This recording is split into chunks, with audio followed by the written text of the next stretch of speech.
Hey there! Tonight, we're stepping into 3 stories that might shift how you think about the past. Not grand battles or crowned heads, but the small, strange, deadly details of daily life. The dress so beautiful it poisoned its wearer. The communal toilet habit that spread disease across an empire.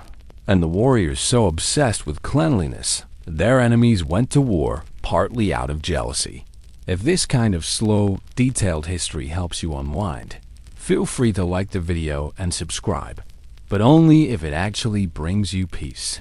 And let me know in the comments where you're listening from and what time it is right now.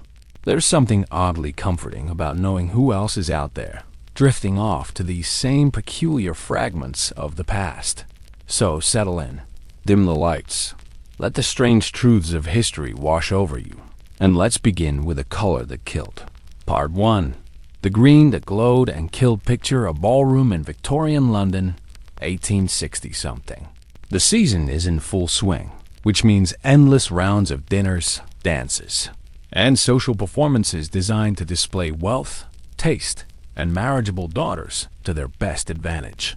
Tonight, a particular house in Mayfair hosts a ball.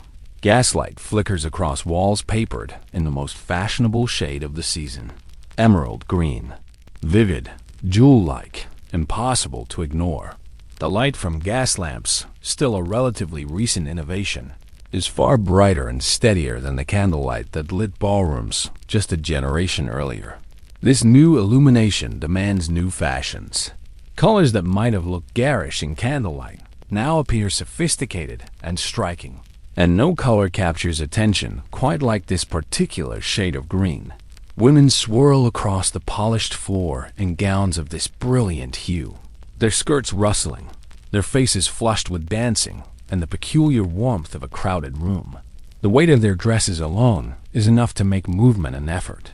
20 yards of fabric is not uncommon for a single ball gown, layered and pleated and draped to create the fashionable silhouette.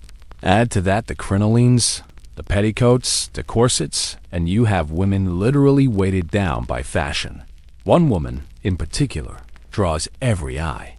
She's not the most beautiful in the room, perhaps, nor the highest ranked. But her dress is magnificent. Deep green silk that seems to glow in the gaslight, as if lit from within. The bodice is fitted perfectly, showcasing the skill of her dressmaker. The skirt is wide and full, trimmed with artificial flowers in matching shades of green, delicate blooms that look so real you might think they'd been freshly picked. She moves through the room with confidence, accepting compliments, dancing with eligible men, playing her part in the intricate social ballet that is a London season. She's the picture of elegance, of taste, of wealth carefully displayed. Her family isn't among the oldest aristocracy, but they've done well in recent years. Her father made money in railways or mining, or some other modern enterprise. This dress represents an investment, a statement. Look at us, it says. Look at what we can afford. Look at how well we understand what's fashionable.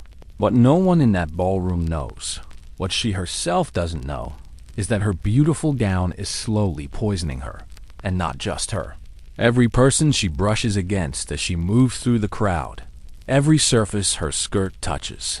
The very air around her carries invisible particles of death. Because that stunning green, that color everyone wants, that shade that defines fashionable society in this moment, is made with arsenic. Copper arsenide, to be specific. A compound created by combining copper with arsenic trioxide, commonly known as white arsenic. The same substance used to kill rats in cellars and gardens across Britain. And arsenic, as the Victorians knew perfectly well, kills. Not quickly, not always, but steadily, inexorably, in ways both subtle and horrific. Let's step back. To understand how an entire society came to drape itself in poison, we need to understand the problem of green itself. For most of human history, green was one of the most difficult colors to produce and maintain in fabric. Natural green dyes faded quickly, often turning brown or gray after just a few washes or months of wear. The best greens required layering blue over yellow, a time-consuming process that rarely produced vibrant results. Dyers and chemists had been chasing a good, stable green for centuries. And then, in 1778, a Swedish chemist named Carl Wilhelm Scheele finally found one. He discovered that mixing copper with a compound of arsenic produced a pigment of startling brilliance. A green unlike anything that had come before. Clear, bright, and remarkably stable. It didn't fade in sunlight. It didn't wash out. It stayed true. Scheele's green, as it came to be called, was a sensation. Within decades, it had spread across Europe, finding its way into paints, wallpapers, artificial flowers, and eventually, fabric. But Scheele's green was just the beginning. In 1814, a company in Schweinfurt, Germany, the Wilhelm Dye and White Lead Company, developed an even more brilliant version. They mixed copper arsenite with other chemicals to create a green so vivid, so jewel-like, that it quickly earned the name emerald green.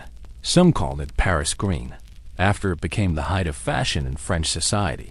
The timing couldn't have been better for the new dye. This was the age of gaslighting, slowly replacing candlelight in wealthy homes and public spaces. Rooms were brighter than ever before. And in that new, harsher light, the old dyes looked dull, washed out, unfashionable. But arsenic green? Arsenic green blazed. It held its color under any light. It made everything else look drab by comparison.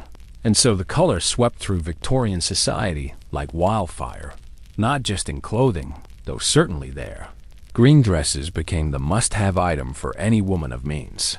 But the color appeared everywhere. Wallpaper particularly. Entire rooms were bathed in arsenic green. Children's nurseries, bedrooms, parlors, dining rooms. The Victorians couldn't get enough of it. Carpets were dyed green, book covers, artificial flowers and wreaths worn in women's hair or displayed in vases. Even food was sometimes decorated with green dust, though this practice was less common than the others. Perhaps because people dimly understood that eating poison was a bad idea, even if wearing it seemed fine. The Victorian slang for an attractive person was killing. The term took on new, grimly literal meaning when applied to women in green dresses.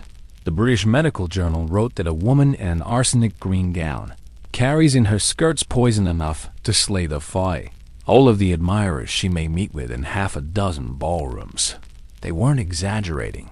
A chemist named August Wilhelm von Hofmann analyzed the popular green fabrics of the day and published his findings in 1862. His article in the Times was sensationally titled, "The Dance of Death." He concluded that an average headdress of artificial green flowers contained enough arsenic to poison 20 people. A ball gown made from 20 yards of green tarlatan, a popular stiffened fabric, could contain 900 grains of arsenic. Just 4 or 5 grains were lethal to an average adult. And the arsenic didn't stay put. As women danced, as their skirts swirled and brushed against furniture and other people, the arsenic came off in fine particles. Von Hofmann calculated that from a single dress, as much as 60 grains of arsenic could powder off during one evening. The women wearing these gowns were literally shedding poison as they moved. But the wearers of arsenic green weren't the ones who suffered most. That distinction belonged to the workers who made the fashionable items everyone wanted. The young women who worked in dim factories, preparing artificial flowers by dusting them with brilliant green powder. They handled the arsenic all day, every day, breathing it in with every breath, eating it off their hands at meals, their bodies absorbing it through their skin. Matilda Scherer was 19 years old when she died. She worked for a man named Mr. Bergeron in central London, in a factory that employed about 100 people making artificial flowers. Her job was simple. She took the cloth or paper flowers and fluffed them, dusting them with green powder to give them their fashionable color. Hour after hour, day after day, she worked in a cloud of arsenic dust. She couldn't avoid breathing it, couldn't avoid touching it. The powder clung to her clothes, her hair, her skin. According to contemporary reports, Matilda had been a healthy, good-looking young woman before she started this work. But the arsenic didn't care about her youth or health. It accumulated in her body, day by day, until her system could no longer cope. When she finally fell ill, the symptoms were horrific. She began vomiting green water. The whites of her eyes turned green. She told her doctor that everything she looked at appeared green. In her final hours, she had convulsions every few minutes. She foamed at the mouth, nose, and eyes. Her hands were stained green. When she finally died, with what witnesses described as an expression of great anxiety on her face, the doctors performed a post-mortem examination. The cause of death was clear: arsenic poisoning. Matilda Char's death was not unique. It was simply one of the few that made the newspapers, that penetrated the public consciousness enough to be remembered. Dozens, probably hundreds of young women working in similar conditions suffered the same fate. Some died. Others lived but developed chronic illnesses, skin lesions, ulcers, respiratory problems. The factory owners knew what was causing it. The doctors knew. The newspapers knew. Everyone knew. And yet, the fashion continued. Part of the problem was that the dangers seemed theoretical to those who wore the green, rather than made it. The common assumption was that arsenic was only dangerous if you ingested it. If you didn't lick your dress or wallpaper, you'd be fine. This was, unfortunately, completely wrong. Arsenic could be absorbed through the skin, particularly broken or damaged skin. It could be breathed in as dust. It could contaminate food and drink in rooms where arsenic green items were present. There were stories, passed from household to household, whispered over tea. Babies dying in nurseries papered in green. Young women developing mysterious rashes and sores after trying on green gloves. A foreign dignitary visiting Buckingham Palace who told Queen Victoria he'd felt ill after sleeping in a room with green wallpaper. The Queen, alarmed, immediately ordered all such wallpaper removed from the palace. When word of this spread, many wealthy households followed suit. But removing the wallpaper didn't solve the problem. The arsenic was everywhere. In socks, causing men's feet to break out in painful sores. In theater curtains. In children's toys. In the pages of books. The Times, in a moment of dark humor, pondered after one case of arsenic poisoning via socks. What manufactured article in these days of high-pressure civilization can possibly be trusted if socks may be dangerous? The answer, frankly, was that very few things could be trusted. Arsenic had become ubiquitous in Victorian life, far beyond just the famous green dyes. It was used in rat poison, of course. Most households kept some on hand. But it was also used in medicine in small doses as a tonic believed to improve complexion and vitality. It was used in taxidermy to preserve animal specimens. It appeared in blue dyes, yellow dyes, even some shades of magenta. The Victorian world was saturated with a poison its inhabitants understood intellectually, but couldn't quite bring themselves to fear appropriately. And there was another factor, a more human one. The green was beautiful, genuinely, stunningly beautiful. In an age when most dyes were muddy, were quick to fade, arsenic green stayed brilliant and true. For women whose social standing depended in part on their appearance, for middle-class families trying to demonstrate their taste and prosperity, the lure of that color was powerful. Beauty, it seemed, was worth the risk. Besides, not everyone believed the warnings. For every doctor or chemist publishing alarmed articles about arsenic, there were manufacturers and sellers insisting the whole thing was overblown, that the doctors were lying, that it was perfectly safe as long as you were careful, that regulations would destroy a thriving industry over nothing. This resistance to scientific evidence in favor of profitable business practices will sound familiar to modern ears. The resistance to change was particularly strong in Britain. Despite the warnings from medical professionals, France and Germany passed laws in the mid-19th century restricting the production and use of arsenic-based pigments. Scandinavia followed, but Britain held out, even when young women like Matilda Char died publicly, painfully. The official cause of death was often listed as accidental poisoning, as if the circumstances of her work were mere happenstance rather than industrial negligence. The invention of synthetic dyes in the 1850s and 60s eventually provided an alternative. Aniline dyes, derived from coal tar, could produce a range of colors, including greens. They had their own problems, certainly. Some caused skin irritation. Workers in aniline dye factories could develop terrible health issues. But they didn't contain arsenic, and gradually, as alternatives became available and affordable, the public began to demand them. It wasn't government intervention that finally killed the arsenic green industry in Britain. It was consumer choice. By the end of the 19th century, the buying public had, through countless small decisions, effectively boycotted arsenic products. Manufacturers quietly switched to other dyes. The brilliant, deadly green faded from fashion. But the change came slowly. Regulations weren't put in place in Britain until 1895. And even then, they focused on working conditions in factories rather than banning the pigments outright. Arsenic-based paints continued to be produced well into the 20th century. Some museums still have dresses from the Victorian era that test positive for arsenic. The green in these garments, preserved in carefully controlled conditions, is often still as bright as the day the dress was made. There's a footnote to this story, one that may be more legend than fact, but is too good not to mention. Napoleon Bonaparte died in exile on the island of St. Helena in 1821.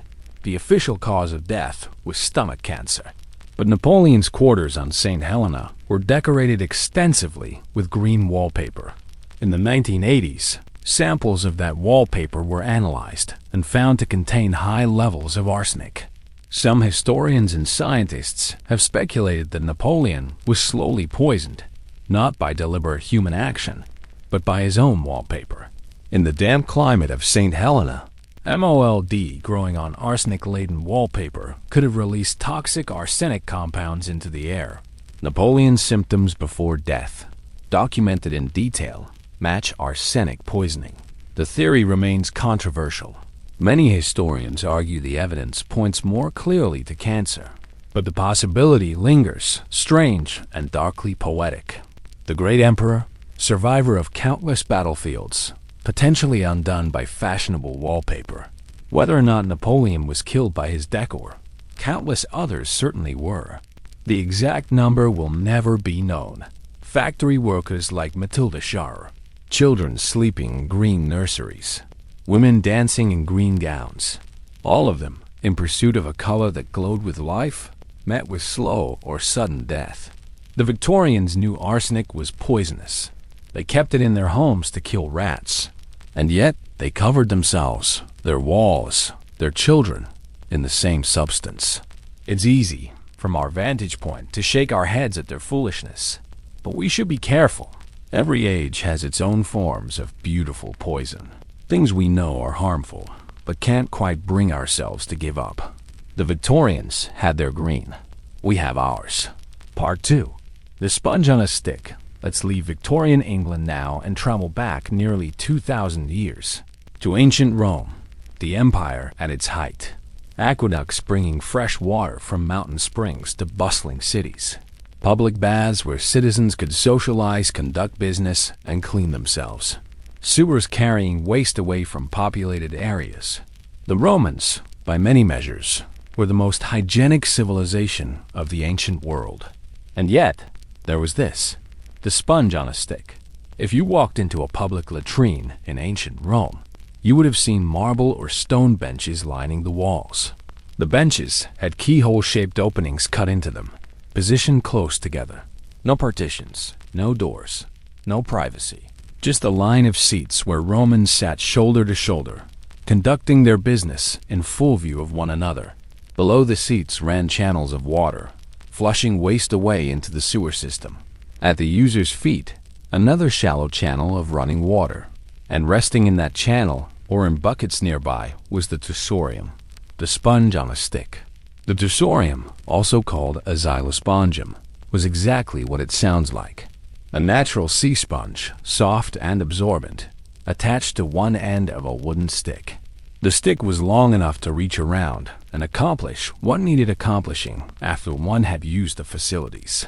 After use, The sponge was rinsed in the channel of water, often containing vinegar or salt water, and left for the next person.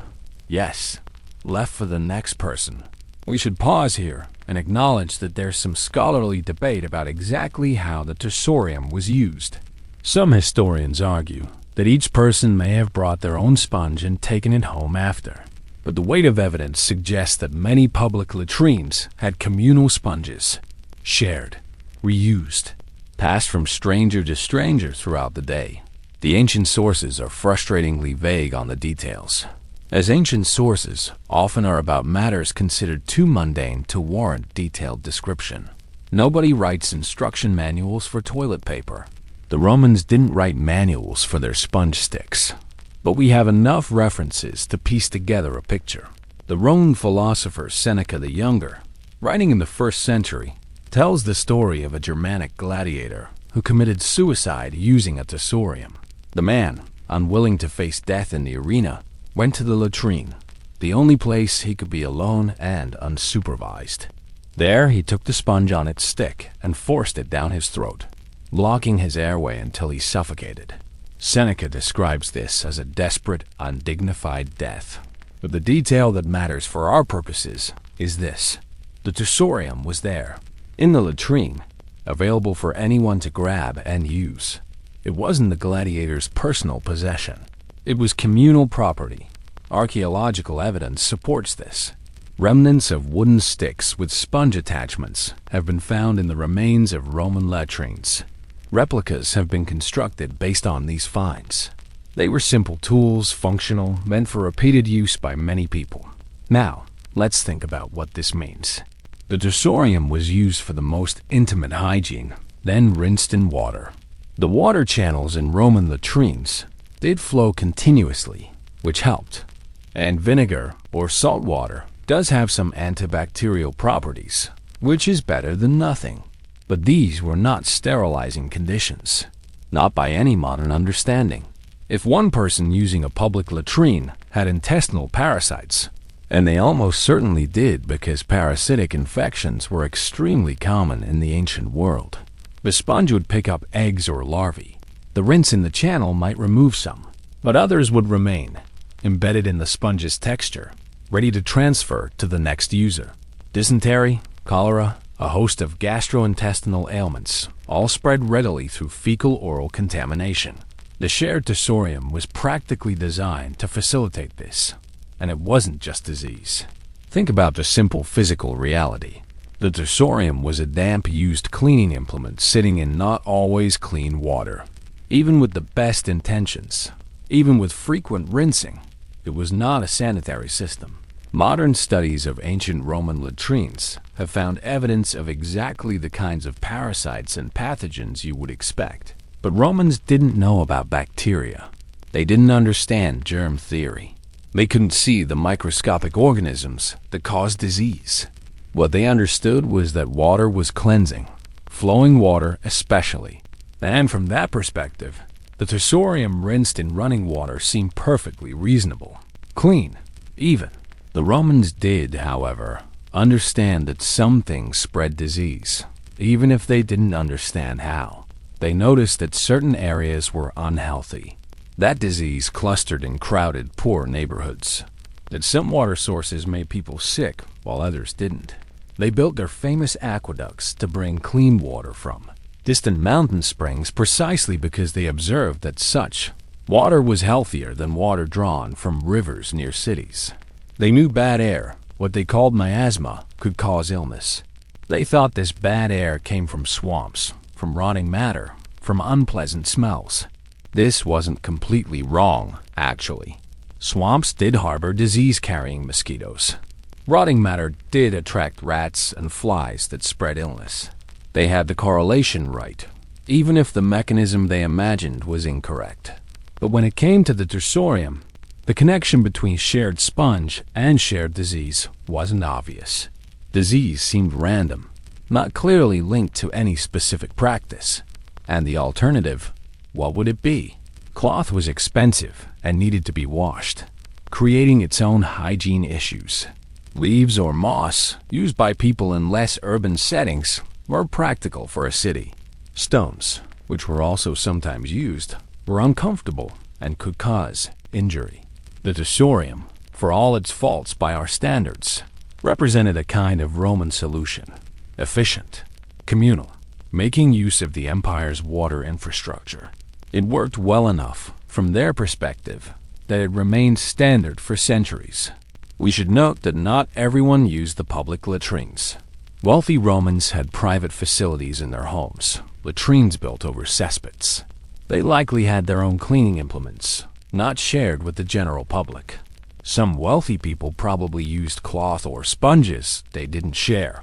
Chamber pots were common for nighttime use, emptied by slaves in the morning. But for the average Roman, especially in cities, the public latrine was the norm, and the tessorium came with it. Going to the bathroom in ancient Rome was a social activity. People chatted, conducted business, made plans, all while sitting on a bench side by side, with minimal personal space and a shared butt sponge. The latrine experience varied depending on where you were in the empire and what kind of facility you were using. The grandest public latrines were impressive structures, clean, well-maintained, decorated with mosaics or frescoes, continuous flowing water, adequate lighting. These were points of civic pride, often funded by wealthy citizens as a public service.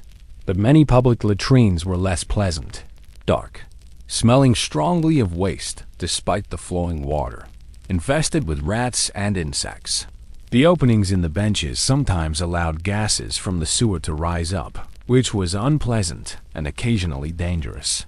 There are stories of people being bitten by snakes or rats that came up through the holes. Women, particularly wealthy women, rarely used public latrines. The lack of privacy was considered inappropriate. They used chamber pots at home or, in emergencies, found other solutions. Poor women had less choice, but they still avoided the public facilities when possible. The whole system reveals something about Roman values. They prized engineering, efficiency, public infrastructure. They built sewers and aqueducts that wouldn't be matched in Europe for over 1,000 years. They understood the importance of moving waste away from living areas, of providing clean water, of creating public spaces for hygiene. But they also had a very different relationship with privacy and the body than we do.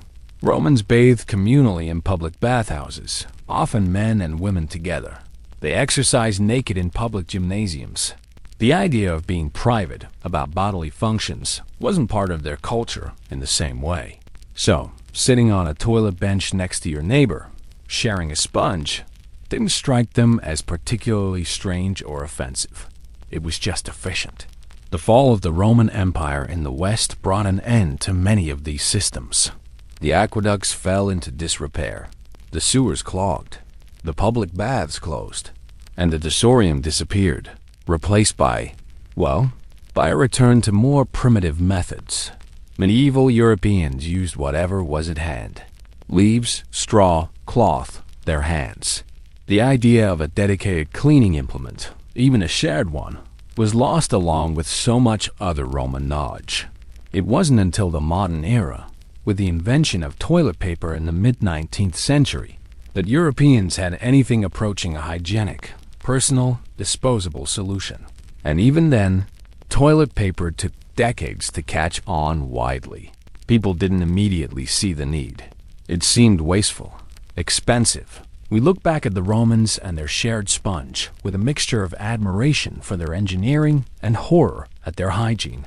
But they would probably look at our waste of paper, our obsession with privacy, our individual bathrooms with locked doors, with equal confusion. Hygiene is always relative to culture and technology. Still, there's no getting around it. The tessorium was a vector for disease. It spread illness through a population that had no way to understand or prevent that spread. The very water infrastructure that made Rome great, that brought clean water in and carried waste away, was undermined by the simple fact that people shared a damp sponge in the bathroom. And perhaps that's the lesson, if we're looking for one, that you can build the greatest empire in the world, construct engineering marvels, conquer continents, and still overlook something as small and essential as the importance of not sharing your toilet sponge. The Romans got so much right. Their cities were cleaner and more hygienic than European cities would be again for more than a millennium. But they missed this one crucial detail, and it cost them in ways they never fully understood. Part 3. The Vikings were too clean. Now we jump forward in time, out of the Roman Empire, and into the early medieval period.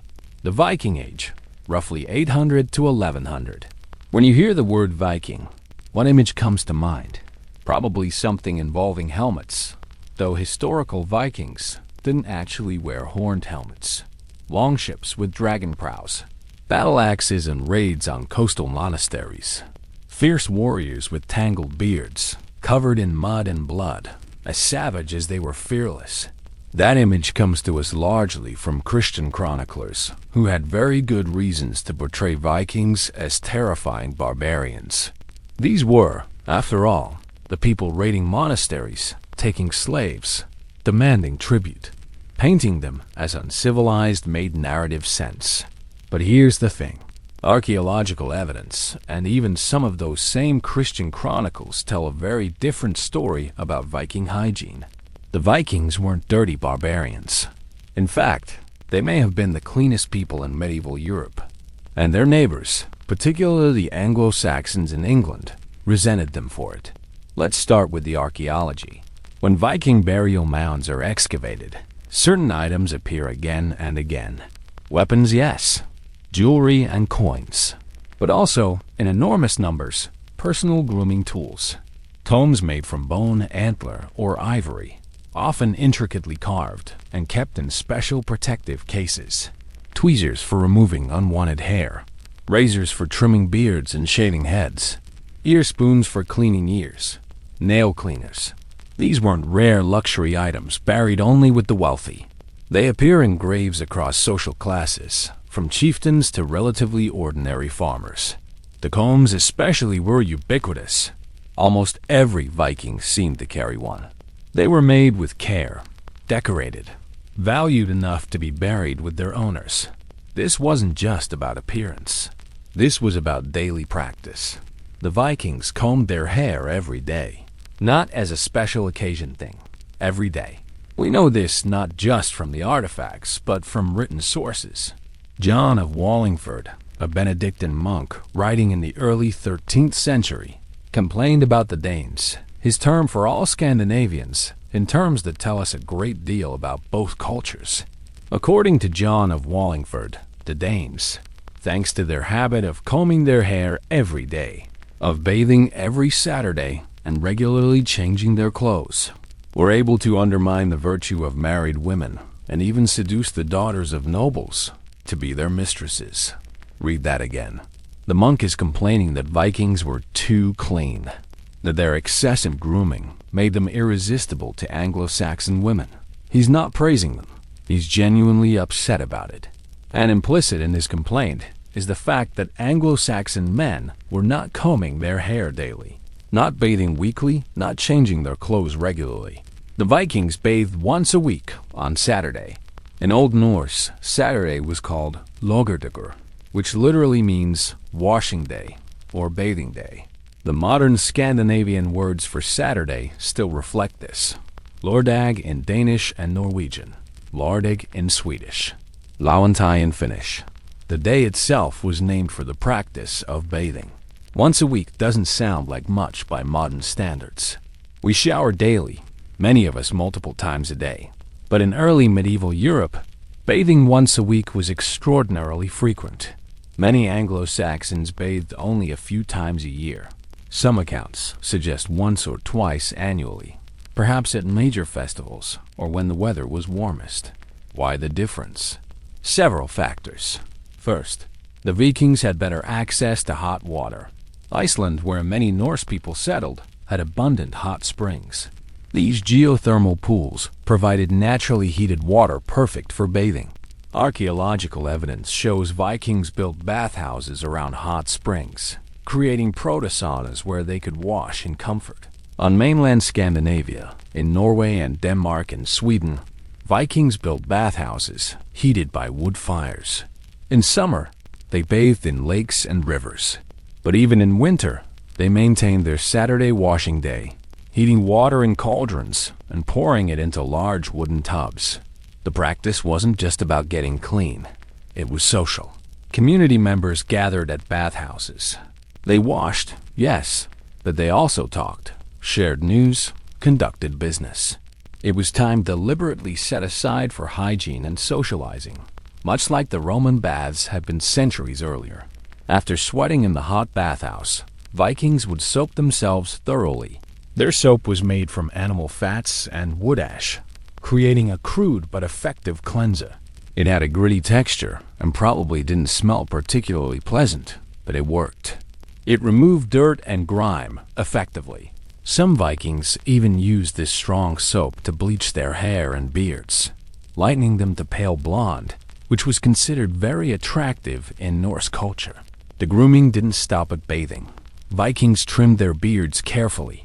They styled their hair, sometimes in elaborate ways. One popular hairstyle involved long hair in front with the back of the head shaved short, a style that horrified some Christian observers who wrote letters admonishing fellow Christians not to adopt this Danish fashion. They cleaned their teeth using picks made from wood or bone. Archaeological examination of Viking skeletons shows surprisingly good dental health for the period. This was partly diet. They ate less refined sugar than later periods, but also basic dental hygiene. They cleaned their nails and ears with specialized tools. They used tweezers to maintain their appearance, removing stray hairs. By medieval standards, they were practically obsessed with personal grooming. And the clothes. Vikings washed their clothes regularly, presumably on the same Saturday wash day. Clothing was made from wool or linen, and they owned multiple outfits, allowing them to change regularly. This was unusual. Many medieval Europeans wore the same clothes until they literally fell apart. In Iceland, where hot springs were abundant, entire communities would gather at outdoor pools, heated by volcanic activity. These weren't just for washing, but for socializing. The sagas, the great Icelandic literary works, reference these gatherings. In one saga, a young man makes sure to attend the local pool at the same time as a young woman he's interested in, engineering a chance to meet her. The Byzantine Empire, when it negotiated a peace treaty with Swedish Vikings in 907, included a clause allowing Vikings access to Byzantine public bathhouses. The Byzantines, inheritors of Roman bath culture, recognized fellow bath enthusiasts when they saw them. So the Vikings bathed weekly, groomed daily, changed clothes regularly, and valued cleanliness as a sign of self-respect and social status. Meanwhile, many of their European contemporaries, particularly in England and France, did not. Why? After the fall of the Western Roman Empire, public bathing fell out of favor in much of Europe. Partly this was practical. The infrastructure of Roman baths, the aqueducts and heated rooms and complex plumbing, required organization and resources that post-Roman societies often lacked. But it was also ideological. The Christian Church, which grew in power as Rome fell, viewed excessive concern with the body as potentially sinful. Cleanliness could be seen as vanity. Time spent bathing was time not spent in prayer or work. The old Roman association between public baths and sexual promiscuity made church authorities suspicious of bathing in general. Some medieval Christians went further, viewing dirt as virtuous. Suffering and self-denial, including denial of physical comfort and cleanliness, were paths to holiness. Saints were praised for their unwashed bodies, for their lice-ridden clothes, for their acceptance of physical discomfort as penance. This wasn't universal. Medieval people did wash, particularly their hands and faces. They understood that being covered in filth was unpleasant and probably unhealthy. But regular full-body bathing fell away in many places. When it did happen, it was often restricted by season, by gender, by access to water and fuel to heat it. So when Vikings arrived in England, first as raiders and then as settlers, they brought with them their cleanliness habits. And the contrast was stark. To Anglo-Saxon men, the Vikings seemed vain.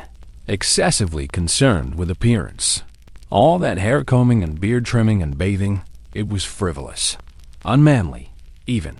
Real men didn't spend that much time on grooming. To Anglo-Saxon women, the Vikings seemed, well, attractive, clean, well-groomed.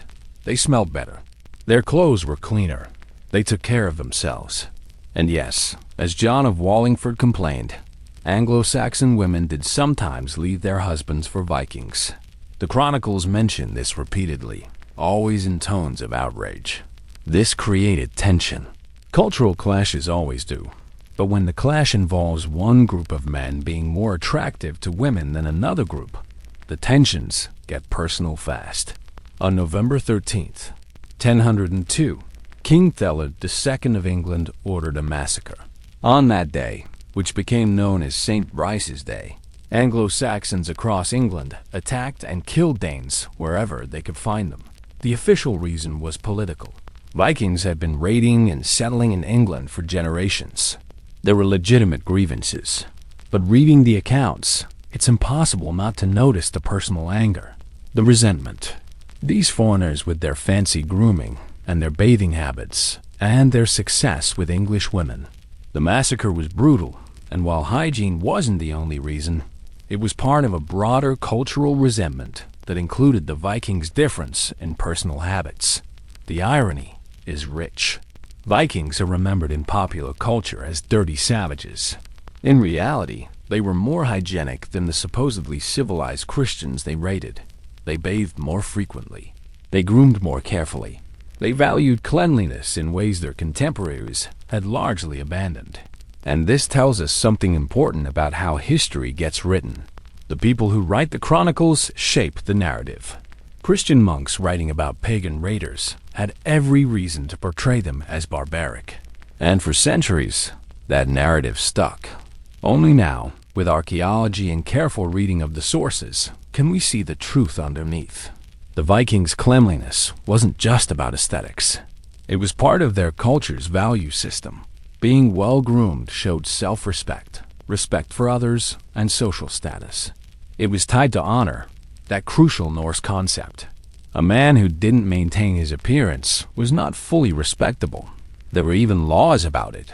The medieval Icelandic law code, Gragas, made it a criminal offense to throw dirt at someone as mockery. Similarly, shoving someone into water, urine, food, or mud to humiliate them was punishable. Cleanliness and hygiene were protected by law. When a Viking was in mourning, one way to show grief was to stop washing. The god Balder, when killed in Norse mythology, was mourned by his brother Vali, who refused to wash his hair or hands until he had avenged the death. This was noted as particularly significant precisely because not washing was so unusual. Even their approach to going to the bathroom was more hygienic than many contemporaries. Vikings used moss collected from forests as a kind of toilet paper. Archaeologists have recovered this moss from Viking latrine pits, allowing analysis of Viking diets. Moss is actually a decent material for this purpose, soft and absorbent, and certainly more hygienic than a shared sponge. The contrast with their Anglo-Saxon neighbors was so stark that it became a defining cultural marker. Vikings groomed. Anglo-Saxons didn't, or at least not to the same degree, and that difference had real social consequences. Of course, we should be careful not to romanticize. Vikings weren't perfectly clean by modern standards. They lived in houses that often sheltered animals as well as people, particularly in winter when keeping livestock indoors prevented them from freezing. This close proximity to animals brought parasites and disease. Their diet and lifestyle meant they likely had body odor we would find unpleasant. The soap they used was harsh and probably not fragrant. Their idea of clean and ours are not the same, but relative to their time and place, they were remarkably hygienic. They had established routines, dedicated days, specific tools and practices, all aimed at maintaining cleanliness. They understood that regular washing, grooming, and clean clothes were important, valuable, worth the effort. And they were right. Medieval Europe, as it moved away from bathing and toward viewing cleanliness with suspicion, became less healthy. Disease spread more easily. Parasites thrived. The Black Death, when it came in the 14th century, found populations with weakened health and poor hygiene practices, allowing it to spread with devastating speed. The Vikings, with their Saturday baths and daily combing, were doing something right. Not perfectly, not by modern standards, but compared to their neighbors, they were ahead of the curve. So the next time you see a Viking portrayed as a filthy barbarian in a movie or show, remember, they probably bathed more recently than the Christian monks who wrote about them. They certainly combed their hair more regularly than the Anglo-Saxons who resented them. And yes, they apparently were more successful with women, which really is the ultimate historical burn when you think about it. Closing 3 stories. A dress that glowed with deadly beauty. A shared sponge that spread disease through an empire. And warriors too clean for their own good, at least in their neighbors' eyes. What ties them together? Perhaps it's this. The details of daily life, the small choices we make about hygiene and fashion and cleanliness, matter more than we think. They shape health outcomes, social relations, even whether wars get fought. The Victorians knew arsenic was poison, but couldn't resist a beautiful dress. The Romans built the ancient world's best infrastructure, but shared a bathroom sponge. The Vikings bathed weekly and were hated partly for it. Every age has its contradictions, its blind spots, its strange priorities. We look back and shake our heads at the arsenic dresses, the communal tersorium, the resentment of cleanliness. But we have our own versions, our own beautiful poisons, our own hygiene failures, our own cultural clashes over personal habits. History isn't just kings and battles and dates. It's also green dresses and toilet sponges and Saturday baths. It's the small, strange, sometimes deadly details of being human in a particular time and place. And with that, we've reached the end of tonight's journey. I hope it gave you something to think about, or better yet, helped you not think at all. Drift off if you haven't already. Dream of colors that don't kill in bathrooms with privacy, and a time when being clean wasn't controversial. If you enjoyed this, please like and subscribe. Leave a comment about where you are and what time it is. I always love seeing who's out there in the dark, listening along. Until next time, sleep well.